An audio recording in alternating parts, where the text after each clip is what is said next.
First thing he says is, I'm tired of being last on psychologytoday.com. So this person is a therapist. He's great at what he does. He's been in it for 20 plus years. He knows his stuff. Now on psychologytoday.com, unless you're paying money to be moved up on the list, you're probably not going to be top 5 pages, which can be a nightmare in itself. So a quick fix you can do on that, if you're going to keep using it, nothing against them at all, is fix your bio. Instead of your bio just saying I have a degree and this, that, and third, talk about the problems you solve. Talk about the feelings that this person is feeling, because when they're searching for you on that site, they're feeling something. So you can fix that at least by just talking to the conversation in that person's head. Now, here's the bigger breakdown that I gave him. The same exact strategy I gave him, I'm going to give it to you for free. The first thing I said was, if psychologytoday.com went down and you didn't have access to it anymore, how would you get new clients? Like your old ones are probably, they know you, so they're coming. They're not going through the site probably as much, but they're coming. How would you get new customers? And he said, I don't know, maybe word of mouth. Word of mouth is powerful, but in today's day and age, you kind of need some more leverage. So I said, could you sacrifice, or could you invest into spending at least 10 to 20 minutes a week making a video, and we can do some of the back end for you. So at first he was nervous. He said, making a video, I'm not good at video. That's not really my thing. I've been, taught to stay in the background. I said, yes, you've been taught to stay in the background.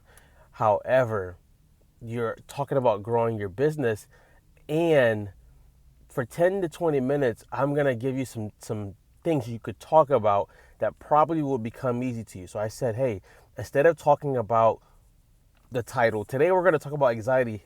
Talk about maybe 3 things that anxiety is quietly stealing from your life, and here's how to fix it. It's going to get people wondering, because people are starting to know that, hey, something is happening with me and being taken from me, and it's from anxiety. I said, we want to make these videos once a week where you can talk about what's in the conversation, talk to the conversation that's in that person's head, and actually talk to the conversation that their body feels.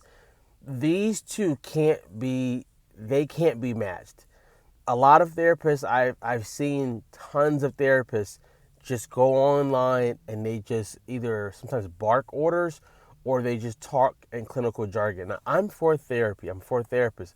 I believe they have some of the greatest tools, techniques, strategies. However, on social media, you can't come with that offhand. So I say, hey, 10 to 20 minutes a week. Just think, that's about roughly maybe 80 minutes a month. 10 to 20 minutes. And I said, we build your YouTube channel. And he thought for a second, what would that do? I said, it may be a slow growth, but the good thing with the YouTube channel is we can use a lot of those videos and get clips out of them for social media, for LinkedIn, for maybe your email list, your newsletter.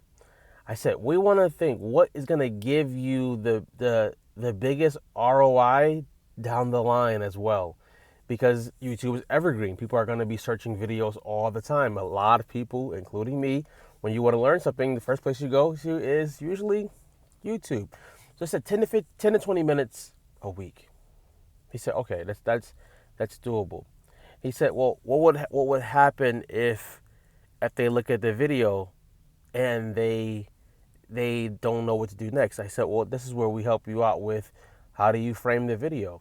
You don't have to frame it at the end of the call with, you need therapy. You could frame it as, if you'd like to go deeper and get this problem solved in your life, click the link in my show notes. This gives them the option to say, hey, when I click there, he's a therapist. He's already helping me solve some problems. Maybe he can help me solve some deeper problems. Or they can say, hey, I'm not ready for therapy yet, so let me just continue to watch his videos. Either way, you're creating some type of wins, but you're also creating some connections with people. The number one thing that made me scared to start therapy years ago was the stigma that I thought therapists were perfect.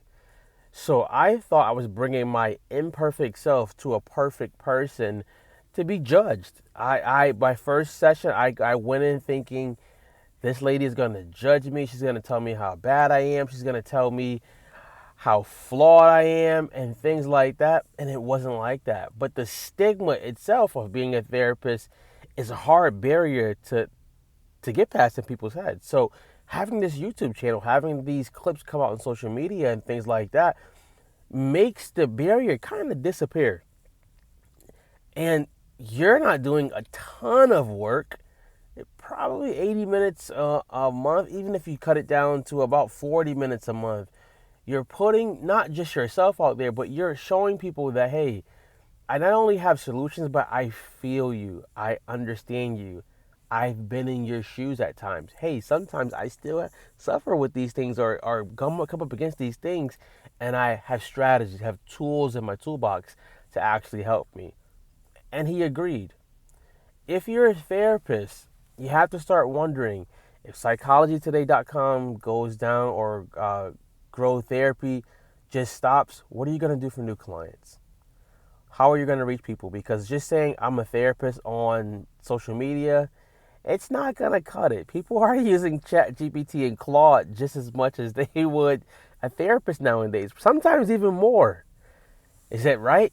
I'm not here to say yes or no, but I am here to say if you're a therapist and you're finding yourself, hey, I need to probably get into this. Or you're a therapist and you're finding out, hey, I'm working for a practice and if they fire me, then I don't know what could happen. I don't have any other way of getting clients. Then let's talk. I'll put a link in my show notes, but I believe therapists can change the world as much as a coach can. I believe the world has to know you're there. Be good. Be great.